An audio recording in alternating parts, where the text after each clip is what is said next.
नमस्कार। आज चर्चा करेंगे हम लोग पद्म पुराण से देवता, दानव, गंधर्व, नाग और राक्षसों की उत्पत्ति का वर्णन, इनके वंशावली, ये शुरुआत इनकी कहाँ से हुई। देवता, दानव, गंधर्व, नाग और राक्षसों की उत्पत्ति का वर्णन करेंगे हम लोग। लेकिन आगे बढ़ने से पहले आपसे अनुरोध है कि अगर अभी तक आपने इस चैनल को सब्सक्राइब नहीं किया है तो सब्सक्राइब कर लीजिए। ऐसी तो तमाम बातें मैं आपके पास लाता रहूँगा और हमारा आपका शिव चर्चा या सत्संग या जो भी कहिए, ये कथाएं चलती रहेंगी। तो हम लोग आगे बढ़ते हैं। ये सवाल जवाब चल रहा है भीष्म जी का और पुलस्त जी का, ब्रह्मा के मानस पुत्र पुलस्त जी और भीष्म जी का। तो भीष्म जी ने कहा, गुरुदेव, देवताओं, दानवों, गंधर्वों, नागों और राक्षसों की उत्पत्ति का विस्तार के साथ वर्णन कीजिए। पुलस्त जी बोले, कुरुनंदन, कहते हैं पहले के प्रजावर्ग की सृष्टि संकल्प से, दर्शन से तथा स्पर्श करने से होती थी, किंतु प्रचेताओं के पुत्र दक्ष प्रजापति के बाद मैथुन से प्रजा की उत्पत्ति होने लगी। दक्ष ने आदि में जिस प्रकार प्रजा की सृष्टि की उसका वर्णन सुनो। जब वे पहले के नियमानुसार संकल्प आदि से देवता, ऋषि और नागों की सृष्टि करने लगे, किंतु प्रजा की वृद्धि नहीं हुई, तब उन्होंने मैथुन के द्वारा अपनी पत्नी वीरणी के गर्भ से 60 कन्याओं को जन्म दिया।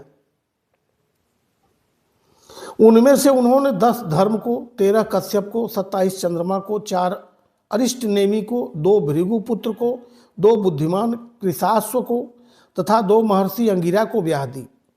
वे सब देवताओं की जननी हुई। उनके वंश विस्तार का आरंभ से ही वर्णन करता हूँ, सुनो।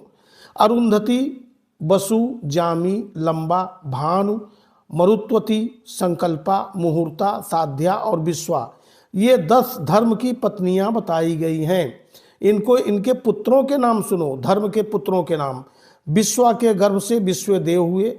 साध्या के ने साध्य नामक देवताओं को जन्म दिया। मरुत्वती से मरुत्वान नामक देवताओं की उत्पत्ति हुई। वसु के पुत्र 8 वसु कहलाए। भानु और मुहूर्ता से मुहूर्ताभिमानी देवता उत्पन्न हुए।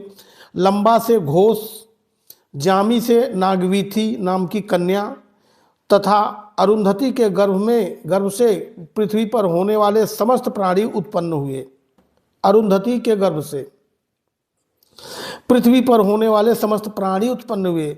संकल्पा से संकल्पों का जन्म हुआ। अब वसु की सृष्टि का वर्णन सुनो। जो देवगण अत्यंत प्रकाशमान और संपूर्ण दिशाओं में व्यापक हैं, वे वसु कहलाते हैं। उनके नाम सुनो आप। ध्रुव, सोम, धर, अनिल, अनल, प्रत्युष और प्रभास, ये 8 वसु हैं। आपके 4 पुत्र हुए हैं,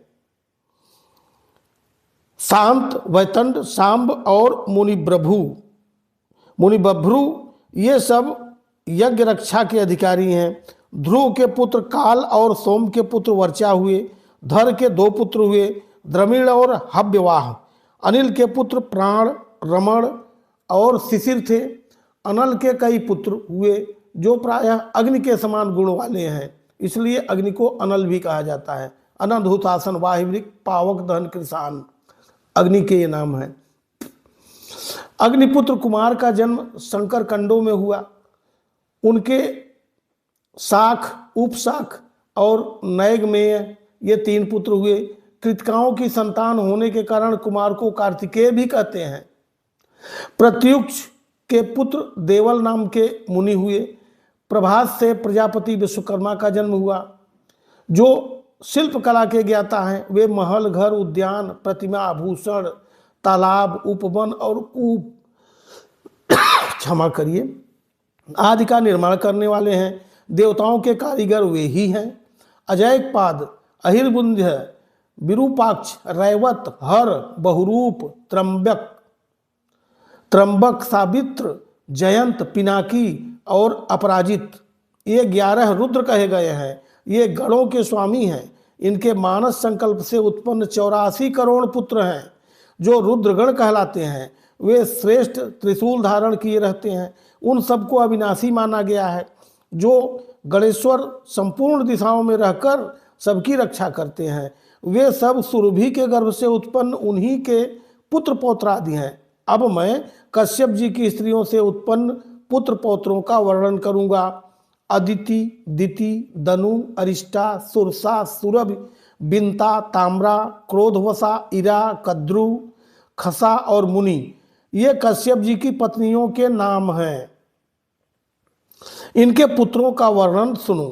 चाक्षुष मनवंतर में जो तुषित नाम से प्रसिद्ध देवता थे, वे ही वैवस्वत मनवंतर में 12 आदित्य हुए, माने 12 सूर्य हुए। उनके नाम है इंद्र, धाता, भग, त्वष्टा, मित्र, वरुण, अर्यमा, विवस्वान। अभी जो मनवंतर चल रहा है, ये आपके लिए विशेष रूप से बता दूं कि अभी वैवस्वान का मनवंतर चल रहा है, वैवस्वत मनु का मनवंतर चल रहा है। इसका मतलब इससे पहले इंद्र, धाता 2, भग 3, त्वष्टा 4, मित्र 5, वरुण 6, अर्यमा 7, ये 8वां मनवंतर चल रहा है धरती का, ब्रह्मांड का, वैवस्वान। और अभी सूर्य का नाम वैवस्वान है। और अगला है 9वां है सविता, पूषा, अंशुमान और विष्णु। ये सहस्रों किरणों से सुशोभित 12 आदित्य माने गए हैं। इन श्रेष्ठ पुत्रों को देवी अदिति ने मरीचि नंदन कश्यप के अंश से उत्पन्न किया था। कृशाश्व नामक ऋषि से जो उत्पन्न हुए उन्हें देव प्रहरण कहते हैं।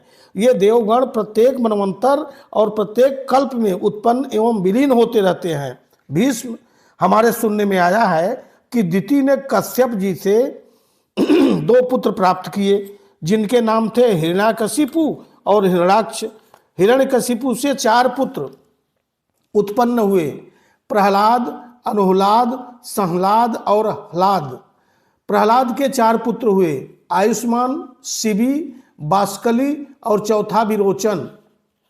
विरोचन को बलि नामक पुत्र की प्राप्ति हुई। बलि के 100 पुत्र हुए, उनमें बाण जो है वो जेठा था, सबसे बड़ा था। गुणों में भी वह सबसे बड़ा चढ़ा था। बाण के 1000 बाहें थी तथा वह सब प्रकार के अस्त्र चलाने की कला में भी पूरा प्रवीण था। त्रिशूलधारी भगवान शंकर उसकी तपस्या से संतुष्ट होकर उसके नगर में निवास करते थे। आप लोगों ने सुना होगा बाणासुर। बाणासुर को महाकाल की पदवी तथा साक्षात पिनाक पाणी भगवान शिव की समानता प्राप्त हुई। ऐसा था बाणासुर, जबकि ये दैत्य कुल में उत्पन्न हुआ था। धनुष टूटने समय भी बाणासुर गया था रावण को धक्का देने। लेकिन ये थोड़ा सा वृतांत आप लोगों को रामलीला वगैरह में मिलता होगा। जो बाणासुर था प्रहलाद के खानदान का था और बलि का बेटों में से था। वह महादेव जी का सहचर हुआ। हिरण्याक्ष के उलूक, शकुनी, भूत संतापन और महाभीम, ये 4 पुत्र हुए हिरण्याक्ष के, जो पृथ्वी को चुरा के ले गया था। उसके ये 4 पुत्र थे। इनसे 27 करोड़ पुत्रों का विस्तार हुआ। 27 करोड़ पुत्र और पौत्रों का, नाती तो और पुत्र मिला के 27 करोड़ हुए। वे सभी महाबली, अनेक रूपधारी और अत्यंत तेजस्वी थे। दनु ने कश्यप जी से 100 पुत्र प्राप्त किए। वे सभी वरदान पाकर उन्मत्त थे। उनमें सबसे ज्येष्ठ और अधिक बलवान विप्रचित्ति था। दनु के शेष पुत्रों के नाम स्वरभानु और वृषपर्वा आदि थे। स्वरभानु से सुप्रभा और पुलोमा नामक दानव से सची नाम की कन्या हुई। मय के 3 कन्याएं हुई, उपदानवी, मंदोदरी और कुहू। वृषपर्वा के 2 कन्याएं हुई, सुंदरी, शर्मिष्ठा और चंद्रा। वैश्वानर के भी 2 पुत्रियां हुई, पुलोमा और कालका। ये दोनों ही बड़ी शक्तिशालिनी तथा अधिक संतानों की जननी हुई। इन दोनों से 60,000 दानवों की उत्पत्ति हुई। पुलोमा के पुत्र पौलोम और कालका के कालखंज या कालकेय कहलाए। ब्रह्मा जी से वरदान पाकर ये मनुष्यों के लिए अवध्य हो गए थे और हिरण्यपुर में निवास करते थे। फिर भी ये अर्जुन के हाथ से मारे गए। यहाँ तथा आगे के प्रसंगों में भी पुलस जी भविष्य की बात भूतकाल की बात कह रहे हैं, यही समझना चाहिए। विप्रचित्ति ने सिंहिका के गर्भ से एक भयंकर पुत्र को जन्म दिया, जो सहिकेय माने राहु के नाम से प्रसिद्ध हुआ। हिरण्यकशिपु की बहन सिंहिका, ये हिरण्यकशिपु की बहन थी सिंहिका, के कुल 13 पुत्र थे। जिनके नाम ये हैं: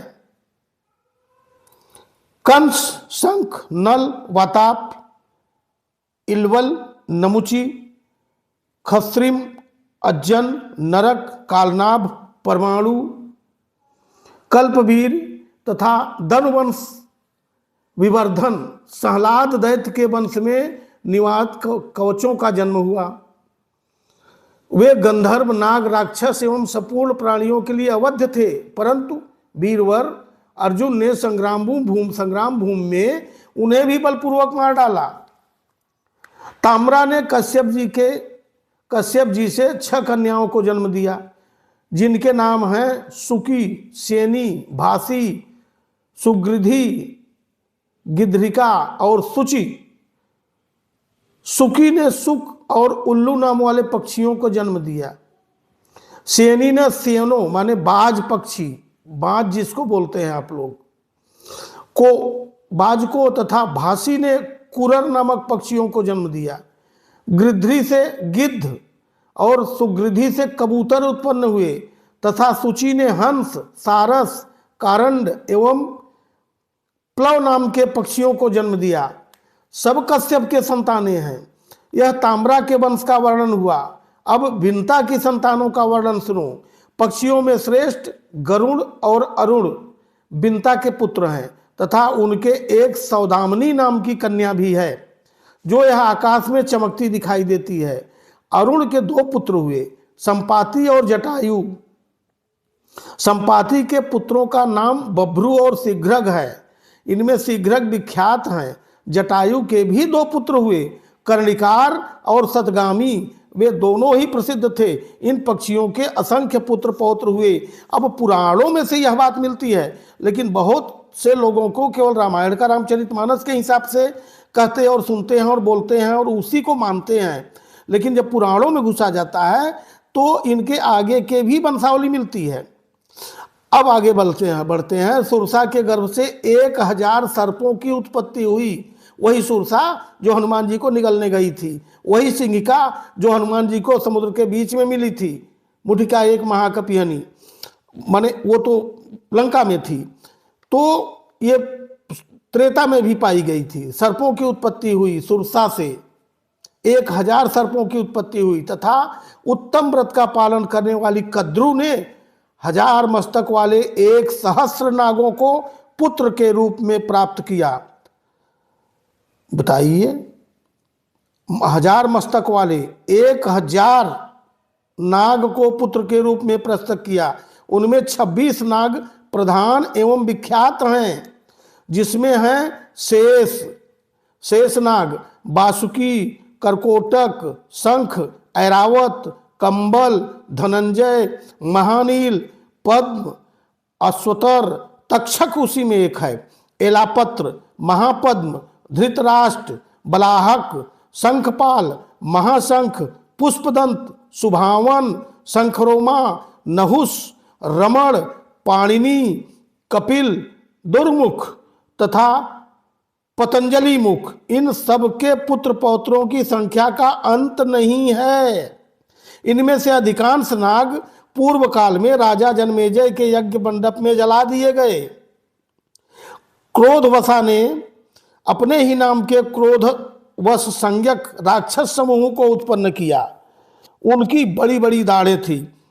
उनमें से 10 लाख क्रोधवश भीमसेन के हाथ से मारे गए। सुरभि ने कश्यप जी के अंश से रुद्रगण, गाय, भैंस तथा सुंदरी स्त्रियों को जन्म दिया।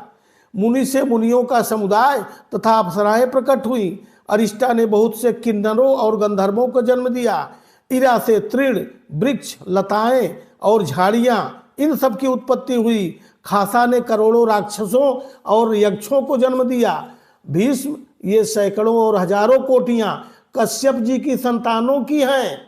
ये कश्यप जी की बच्चे हैं। कश्यप जी की तमाम पत्नियों से, जो पत्नियां ब्याही गई थी, उनकी तमाम पत्नियों से संतानें उत्पन्न हुई हैं। सब कश्यप के बच्चे हैं। यह स्वारोचिस मनवंतर की सृष्टि बताई गई है। इस मनवंतर का नाम था स्वारोचिस।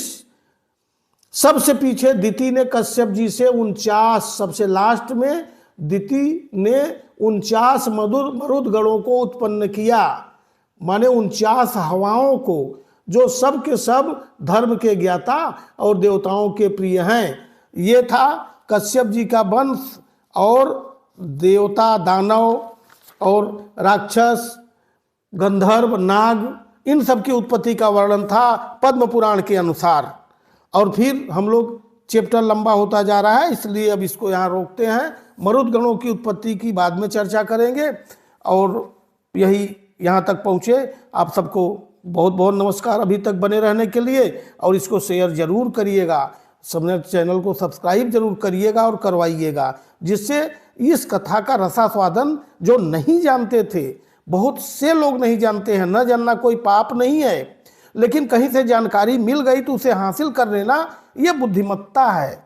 इससे जो है कहीं भी सभा सोसाइटी या कहीं भी इस तरह की चर्चाएं होती रहेगी तो आपको ये चैप्टर मालूम रहेगा, ये कथा मालूम रहेगी, तो आप भी बोल पाएंगे उसमें।